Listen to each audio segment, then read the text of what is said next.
기도하시겠습니다. 하나님 아버지 은혜를 감사합니다.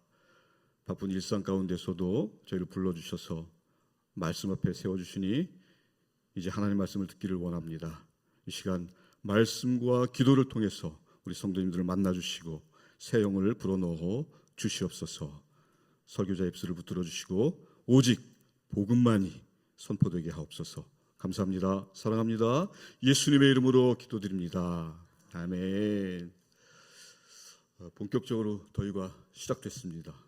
그래도 감사한 것은 이렇게 시원한 또 비로 저희들의 지친 마음을 하나님께서 촉촉하게 적셔 주시는 것 같습니다. 바쁘신 가운데도 또 분주한 가운데도 하나님의 부르심에 순종하셔서 이렇게 말씀과 기도의 자리에 나오신 여러분을 사랑하고 환영합니다. 이 시간 가스펠 프로젝트 제2권 마지막 시간입니다. 그래서 오늘의 주제는 율법의 복과 저주라는 제목으로 말씀을 나누고자 합니다. 여러분 혹시 참교육이라는 드라마 보셨습니까? 요즘에 역시 우리 신길동교회 성도님들은 다 영적인 생활을 하셔서 TV 프로그램은 관심이 없으세요. 저도 사실은 몰랐는데 가는 곳마다 이 참교육이라는 프로그램 드라마 이야기를 하더라고요. 그래서 저도 잠깐 이렇게 요약본만 이렇게 한번 훑어봤습니다. 읽어본 소감은 굉장히 비현실적이다. 그럼에도 불구하고 이런 일이 학교에서 있을 수도 있겠구나, 그런 공감도 하게 되었습니다. 그 전체적인 줄거리는 선생님 그리고 학교의 권위가 무너져서 더 센 법을 가지고 이제 교권국이라는 그런 행정기관을 만들어서 그걸로 이제 법을 초월하거나 무시하거나 이용하거나 하는 그런 학생들을 응징하는 그런 드라마였습니다. 그러니까 일반적이고 상식적이고 학교 안에서 정상적인 생활을 하는 그런 학생들은 아주 통쾌하죠. 법 위에 군림하는, 그러니까 부모님이 뭐 상류층이라든가 아무튼 권력이 있는 그런 상황에서, 그리고 또는 나이, 촉법이라는 나이가 있잖아요. 범죄를 저질렀음에도 불구하고 법의 저촉을 안 받는 거예요. 그런데 그것들을 정말 이용을 해서 아주 어른들을 뭐라고 그래야 되나요?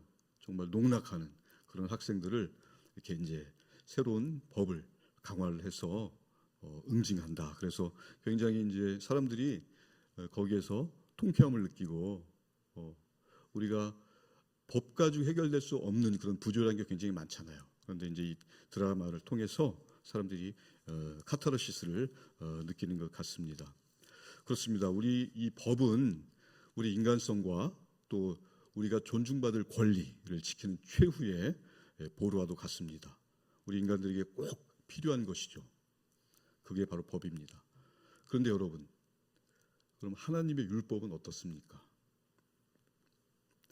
꼭 필요하다고 느끼십니까?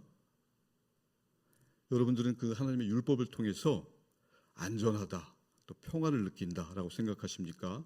아니면 이 율법이 조금 거추장스럽다, 좀 불편하다고 생각하십니까?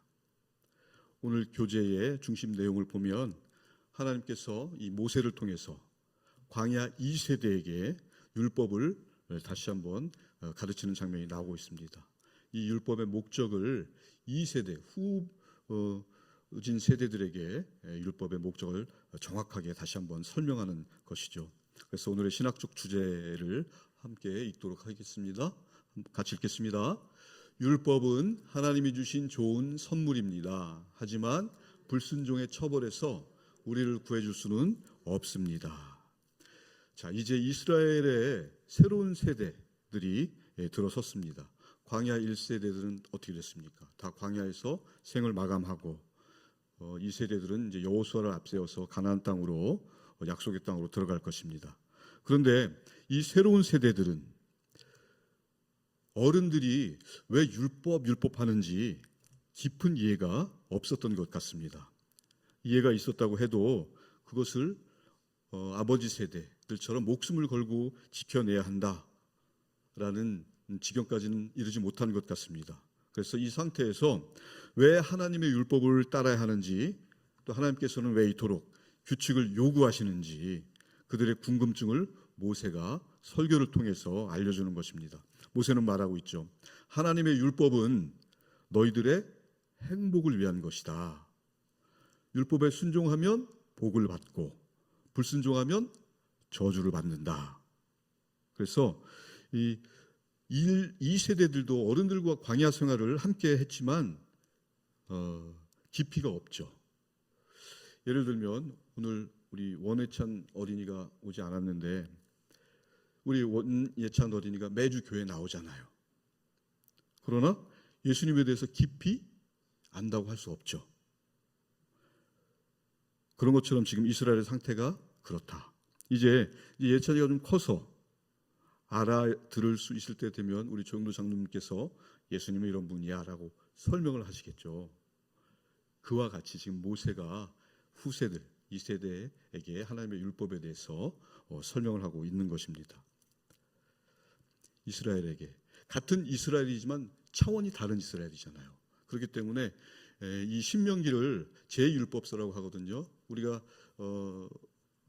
10계명이 출애굽기 20장과 신명기 5장에 나오는데, 이 신명기에서 출애굽기에 나오는 그 10계명을 다시 한번 모세가 말씀한다고 해서 제2율법이라고 또 신명기를 부르기도 합니다. 그렇기 때문에 우리 성도들은 이 율법을 하나님이 주신 좋은 선물로 여겨야 하는 것입니다. 그 이유를 한번 살펴보도록 하겠습니다. 자, 첫 번째는 율법은 우리의 행복을 위한 것이기 때문에 그렇습니다. 오늘 신명기 10장 12절에서 22절 말씀인데요. 본문을 다 읽었기 때문에 생략하도록 하겠습니다. 시간이 많이 걸리니까요. 그래서 아까 읽었던 그 본문을 기억해 보시면 그 본문 가운데에서 모세가 하나님의 율법의 그 진리를, 수많은 진리들이 그 내용 안에 들어가 있는데 그 진리를 차분하게 설명하고 있습니다. 그 가운데 핵심은 이 율법이 이스라엘의 행복을 위한 것이다. 한 줄 요약하자면 그런 말씀입니다. 그렇기 때문에 이 말씀, 율법이 이스라엘의 행복인 것처럼 우리 성도들에게도 마찬가지입니다. 성도들에게도 하나님의 율법은 우리의 행복을 위한 것이다 라는 것입니다. 그렇기 때문에 이스라엘과 우리 성도들의 어떤 그 차이를 두지 말고, 그 옛날 이스라엘이 오늘날의 교회지 않습니까? 그렇기 때문에 하나님의 율법은 당시 이스라엘에게 적용됐던 것 마찬가지로 오늘 저와 여러분에게도 똑같이 적용되는 것입니다. 그렇기 때문에 하나님의 율법은 우리의, 이스라엘뿐만 아니라 저와 여러분의 행복을 위해서 하나님께서 주신 것이다 라는 것을 반드시 마음에 새겨야 됩니다. 그래서 율법을 폐지하자던가 또 율법을 가볍게 여긴다던가 그거는 옳은 행동이 아닌 것입니다. 그런데 여기서 조심할 게 또 하나 있거든요. 이 율법이 이렇게 하나님의 선하심을 드러내는 것입니다. 그런데 하나님과 무관하게 율법을 사용하면 어떻게 될까요?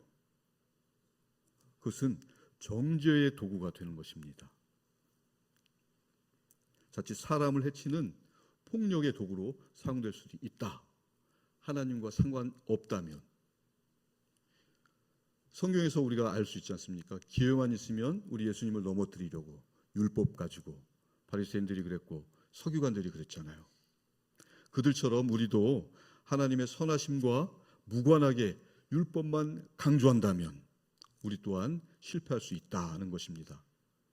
나는 지켰어. 너는 못 지켰잖아.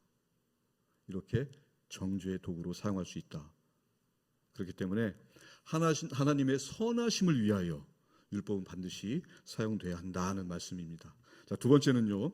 이 하나님께서 율법을 주신 것은 하나님은 악을 막기 위해서 어떤 기준을 세우고자 율법을 주신 거예요. 우리 문명 사회일수록 사람들은 법 질서를 따르기 마련입니다. 그래서 율법은 질서 유지를 돕고 또 악한 자들로부터 무고한 사람들을 보호합니다. 모세도 그걸 알고 있었기에 이 율법이 거추장스럽고 너희들을 제약하려는 게 아니라 너희들의 행복을 위해서 하나님께서 주신 것이다라고 다시 한번 강조하고 또 밝히고 있는 것입니다. 여러분, 우리 하나님께서 우리 이 성도들의 흥을 깨시는 분일까요? 어떻게 생각하십니까? 친구들과 막 어울리다가 즐겁게 놀다가 갑자기 그래도 난 예수 믿는 사람인데 하고 덜커덕 하는 경우도 있잖아요. 그때 율법 같은 것도 생각이 나고 또 그리스도인의 어떤 정체성에 대해서도 생각을 하실 텐데, 그러면 이런 것들이 우리의 흥을 깨기 위해서 하나님께서 율법으로 우리를 묶어 놓으셨을까요? 다시 한번 말씀드리지만 율법은 우리의 삶과 또 우리 이웃들의 행복을 위해서 하나님께서 기본적으로 주신 거예요. 그리고 하나님께서는 절대로 성도들, 하나님의 자녀들의 흥을 깨시는 분이 아닙니다. 그런데 많은 오해가 있어요. 우리 문화 가운데도 오해가 있잖아요. 예수 믿으면 어떤 즐거움보다 좀 억눌린다, 그런 생각하는 부분들이 여러분들 있으시죠? 여러분, 그것을 무엇이라고 생각하십니까? 쉬운 예로 음주 또는 흡연 같은 걸 한번 예를 들 수 있잖아요. 하고 싶은데 눈치 보면서 못하는 경우. 제가 지난 월요일에 진 목사님들 또 전사님들하고 모임이 있어서 식당을 갔어요. 근데 저희들이 앉아 있는 그 뒷자리에 다른 분들도 이렇게 앉아 계셔서 음식을 시키고 술을 주문을 하시더라고요. 그래서 그런가 보다 하고, 식당이니까. 그런데 술잔을 딱 앞에 놓고 기도를 하시는 거예요. 그래서 서로 다 눈이 동그래져가지고 이게 무슨 일이지? 얼굴을 쳐다보는데 나중에 알고 봤더니 카톨릭 신자들이었습니다. 여러분, 음주와 흡연이 율법의 정죄를 받을 만한 것일까요? 굉장히 조심스럽긴 한데 문화가 다른 것입니다. 우리 개신교인들은 기꺼이 자원해서 기쁨으로 음주나 흡연을 사양하는 것이죠. 그것이 우리 개신교의 문화이고, 그렇죠?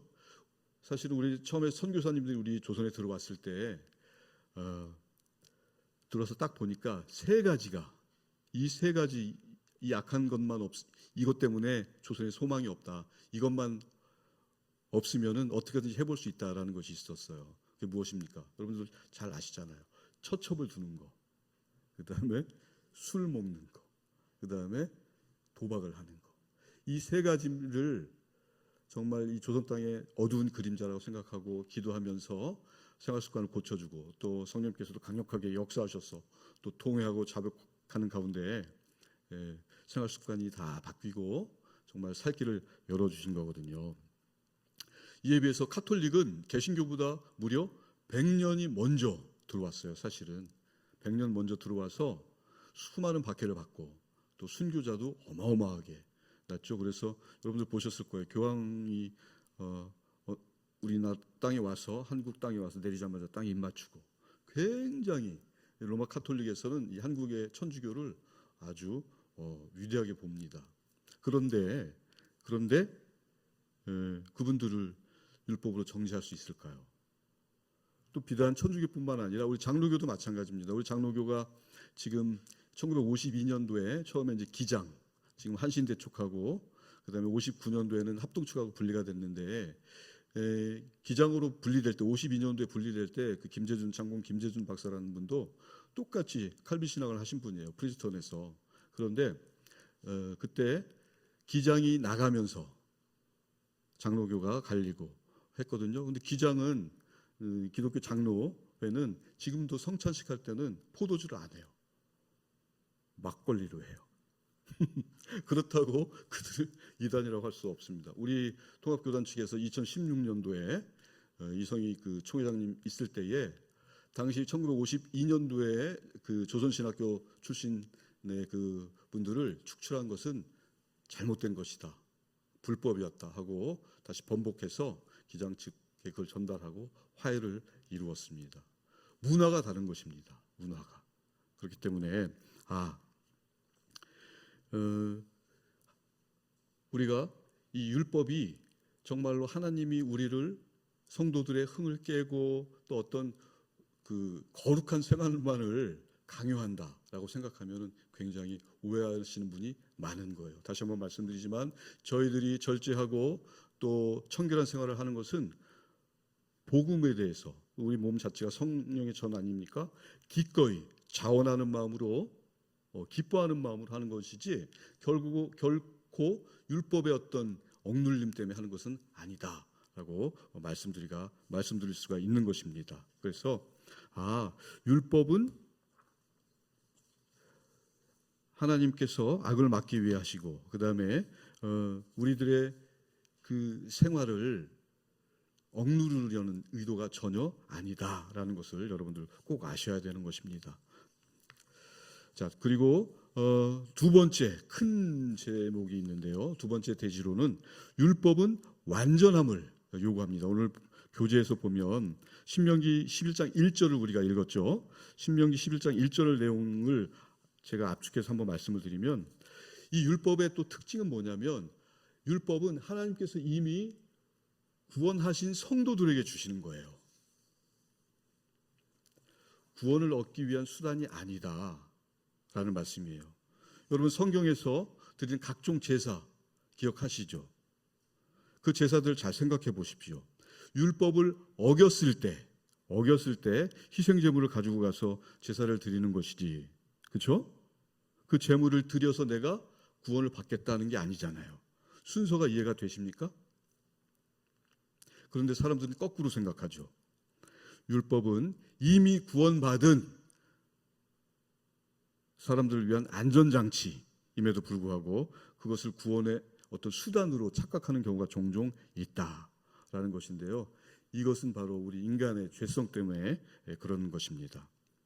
죄인인 인간은 내 행위로 하나님의 사랑을 얻을 수 있다고 생각합니다. 이런 오해는 오직 믿음을 통해서만 뒤집을 수 있는 것입니다. 여러분 세상의 모든 종교는 인간이 신을 향해요. 신에게 잘 보이기 위해서, 그렇죠? 치성을 드리고 정말 나의 진심을 보여주기 위해서 신 앞에서 막 자해도 하고 그러잖아요. 그러니까 인간이 신을 향하는 거예요. 그런데 우리 기독교는 어떻습니까? 반대죠. 신이신 하나님께서 우리 인간에게 내려오셨어요. 우리가 죄인이었을 때 저와 여러분이 하나님을 원하지도 알지도 못했을 때부터 태초부터 하나님께서는 예수 그리스도를 예비하시고 저와 여러분을 구원하시기로 작정하신 거예요. 어마어마한 차이가 있는 것입니다. 이런 신이 세상에 어디 있습니까? 이게 바로 우리 기독교라는 것입니다. 자, 이 사도 바울께서는 이런 신을 향한 우리 인간의 시도, 즉 자칭 의롭다고 하는 유대인들이 스스로 율법에 얽매여 있는 것을 간파했어요. 그래서 이런 말씀이 나옵니다. 갈라디아서 3장 10절 말씀인데요. 함께 읽어볼까요? 무릇 율법 행위에 속한 자들은 저주 아래 있나니 기록된 바 누구든지 율법 체계에 기록된 대로 모든 일을 항상 행하지 아니하는 자는 저주 아래에 있는 자라 하였습니다. 사도 바울께서 이 말씀을 어디서 인용했냐면 신명기 27장 26절이에요. 27장 26절도 한번 읽어보겠습니다. 이 율법의 말씀을 실행하지 아니하는 자는 저주를 받을 것이라 할 것이요 모든 백성은 아멘 할지니라. 그렇습니다. 자, 계속해서 신명기 11장 1절 두 번째 대지 내용을 함께 읽겠습니다. 그런즉 내 하나님 여호와를 사랑하여 그가 주신 책무와 법도와 규례와 명령을 항상 지키라. 아멘. 모세는 여기서 율법의 엄격함을 말씀하고 있습니다. 이 구절에서 중요한 것은 항상이라는 단어예요. 항상이라는 단어는 어느 곳에 있든지 어느 때든지 이 율법을 지켜야 된다. 이 율법의 엄격한 면을 강조하고 있는 것입니다. 그렇기 때문에 이렇게 엄격한 율법을 어떻습니까? 누구도 지킬 수가 없었어요. 알지만 온전히 율법을 통해서 순종을 하나님께 올려드릴 수가 없었습니다. 모두가 율법을 범하고 말았죠. 그렇기 때문에 이 율법, 엄격한 율법을 통해서 우리가 확인할 수 있는 것은 우리 인간의 한계입니다. 완전함과는 완전히 거리가 멀다. 정말로 연약한 존재가 우리 인간이다 라는 것을 율법을 통해서 우리가 다시 한번 알 수 있는 것입니다. 자, 세 번째는요. 세 번째 대지는 율법은 복 아니면 저주를 가져옵니다. 이 말씀은 신명기 11장 26절 28절 말씀인데요. 함께 읽도록 하겠습니다. 내가 오늘 복과 저주를 너희 앞에 두나니 너희가 만일 내가 오늘 너희에게 명하는 너희의 하나님 여호와의 명령을 들으면 복이 될 것이요 너희가 만일 내가 오늘 너희에게 명령하는 도에서 돌이켜 떠나 너희의 하나님 여호와의 명령을 듣지 아니하고 본래 알지 못하던 다른 신들을 따르면 저주를 받으리라. 아멘. 하나님께서 순종하면 반드시 복을 주신다고 했어요. 반면에 불순종하면 벌을 받게 될 것이다. 단호하게 분명히 성경에 기록되어 있습니다. 이 말씀을 한자라도 오해하거나 다르게 전하거나 하면 큰일 나는 것입니다. 하나님께서는 분명히 순종하면 복을 받고 불순종하면 벌이 따른다라고 말씀하고 계십니다. 그리고 오늘 하반절 28절 하반절에 보면 불순종의 핵심은 알지 못하는 다른 신을 따르는 것, 즉 우상 숭배라는 것입니다. 안타깝게도 이스라엘 백성들은 수백 년 동안 이 범죄를 저질렀잖아요. 그렇기 때문에 오늘 하나님께서 말씀하신 불순종의 약속, 반드시 벌을 받게 될 것이다. 어떻게 벌 받았습니까? 노예로 이스라엘 백성이 역사 속에서 끌려갔다. 하나님의 말씀이 이루어진 것이에요. 여러분, 앞에서 살펴본 바와 같이 우리 하나님께서 이스라엘 백성에게 주신 좋은 선물, 이게 바로 율법입니다. 하지만 이 율법을 통해서, 이 율법으로 그들을, 또한 우리를 죄에서 건져낼 수는 없다는 것입니다. 오늘 교제의 핵심은 그거예요. 율법은 하나님께서 주신 선물이지만 율법 가지고는 우리의 구원을 이룰 수 없다. 우리의 구원은 오직 예수 그리스도뿐이다 라는 것을 말씀하는 것입니다. 우리 인간에게는 율법으로 안 되기 때문에 반드시 다른 무엇인가가 필요했어요. 그것이 바로 우리 예수님인 것입니다. 예수님이 이 땅에 오셔서 율법을 깨뜨린 우리를 위해서 저주를 받으시고 율법을 완성하신 분입니다. 그리고 그 복을 우리에게 경험하게 해주셨잖아요. 구원의 복. 말하자면 율법의 복과 저주를 우리 예수님이 다 경험하셨는데 저주는 주님이 담당하시고 복은 우리들에게 주셨어요. 그게 바로 우리 예수 그리스도이십니다. 그 십자가의 은혜, 그 은혜로 저와 여러분이 이렇게 당당하게 하나님 앞에 나갈 수 있고 또 소망을 가지고 이 땅을 살아갈 수 있는 것입니다. 여러분, 우리가 이렇게 저주받고 죽어 마땅해야 하는 죄인이 정말 하나님의 자녀가 돼서 이 땅을 살아가고 있어요. 그러면 하나님께서 우리들, 저와 여러분들에게 원하는 것이 분명히 있을 거예요. 여러분은 그건 무엇이라고 생각하십니까? 하나님께서는 당신의 자녀들을 통해서 어떻게 하나님을 믿지 않는 다른 사람들에게 드러내기를 원하실까요? 여러분, 그거 한번 생각해 보신 적 있습니까? 내가 그래, 복음을 전하면 돼, 전도를 하면 돼, 기도를 하면 돼. 다 맞습니다, 여러분. 하나님의 자녀는 반드시 표가 나게 돼 있어요. 여러분, 암행어사 아시죠? 암행어사는 겉으로는 표가 안 나요. 근데 여기에서 이제 마패를 탁 꺼내면 이렇게 높은 신분의 사람이었네? 사람들이 다 알아보죠. 저와 여러분도 마찬가지예요. 겉으로는 드러나지 않아요. 일상에서는 드러나지 않지만 하나님의 만물의 창조주시고 주인이신 하나님의 자녀는 반드시 표가 나는데 어떻게 표가 나기를 하나님께서 원하시느냐, 이거예요. 천사들처럼 이렇게 날개를 탁 달아주셔서 위급할 때 날개가 탁 나오거나 아니면 정말 막 안수하면 죽은 사람도 살아나고 탁 째려보면 그냥 원수가 그냥 쫙 녹아내리고 이런 초능력 같은 거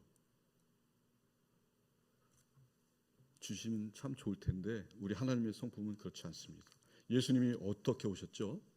예수님은 하나님이시지만 말구유로 오셨어요. 그리고 돌아가실 때도 가장 천하고 낮고 사람들이 멸시하는 십자가로 다시 하늘로 돌아가셨어요. 그게 바로 하나님 성품이에요. 그렇기 때문에 하나님의 성품을 드러내고 싶다. 하나님을 보여달라는 그 빌립에 예수님에게 졸랐던 그 빌립에게 예수님도 말씀하셨잖아. 빌립아, 나를 보면 아버지를 본 것인데 어찌 하나님을 보이라 하느냐. 예수님을 생각하시면 저와 여러분의 자세가 나옵니다. 예수님 고아와 객과 과부를 위해서 이 땅에 오셨어요. 그리고 늘 친절을 베푸시고 환대하시고 환영하시고 사랑으로 어루만져 주시고, 그렇죠? 어떤 악한 영혼이라도 예수님 앞에 가면 얌전해지고 온유해지고 평화로워지고. 자, 여러분, 하나님께서는 하나님의 자녀인 저와 여러분에게 어떤 식으로 하나님의 형상을 너희들이 나타내기를 원하느냐 할 때 태도예요. 내가 만나는 사람들 인상, 웃어주고 미소 짓고 따뜻하게 품어주고. 여기서 이렇게 강단에서 이렇게 딱 보잖아요. 성도님들 얼굴들이 다 보여요. 지금 저 장로님께서 성령 충만하셔가지고 은혜 받고 계시는구나. 우리 권사님이 지금 말씀으로 들어와서 지금 성령님과 함께 동행하고 계시는구나. 다 보여요. 제 말이 안 믿기시면 우리 목사님한테 여쭤보십시오. 그래요. 세상 사람들도 저와 여러분을 우리의 표정으로 평가할 것입니다. 전도사라는 사람 얼굴이 왜 저래? 쟤네 하나님은 맨날 신자들 들들 볶나 봐. 신자들이 다 우거지야. 우거지상이야. 이런 거 안 되잖아요. 여러분, 저와 여러분의 얼굴이 전도지입니다. 사람들은 교회 다니는 저와 여러분의 얼굴을 보고 하나님의 형상을 보는 거예요. 그래서 말씀을 맺고자 합니다. 율법을 지키지 못하는 우리가 율법의 저주로부터 구원받은 것은 우리 예수님 은혜입니다. 주님의 십자가 보혈 그 공로입니다. 그리고 이 십자가 은혜를 받은 사람은 하나님을 만난 사람이에요. 하나님을 만난 사람은 다른 사람을 대하는 태도가 다를 수밖에 없어요. 하나님께서는 다른 사람을 대하는 우리의 태도에서 하나님의 형상이 드러나도록 우리를 부르셨기 때문입니다. 아무쪼록 이 땅을 살아가는 동안 내가 만나는 모든 사람들, 또 피조물들, 자연을 대하는 나의 태도로 하나님의 영광이 찬송이 되는 저와 여러분이 다 되셨으면 좋겠습니다. 아멘. 기도하시겠습니다. 하나님 아버지 은혜를 감사합니다. 그렇습니다. 아버지께서 이스라엘에게 주신 율법은 참 좋은 선물이었습니다. 하지만 이스라엘은 실패했습니다. 저희도 실패했습니다. 하나님 사랑을 알지 못하고 무지했습니다. 하나님을 무시했습니다. 그럼에도 불구하고 더 좋으신 율법의 완성이신 예수님을 보내주셔서 저희들을 무한히 편드셨습니다. 그 편드심의 영광과 명예를 알고 책임 있는 삶을 살아내는 복된 인생들, 우리 신길동교회 모든 성도님들 복된 인생들 다 될 수 있도록 주님 도와 주시옵소서. 감사합니다. 사랑합니다. 예수님의 이름으로 기도드립니다.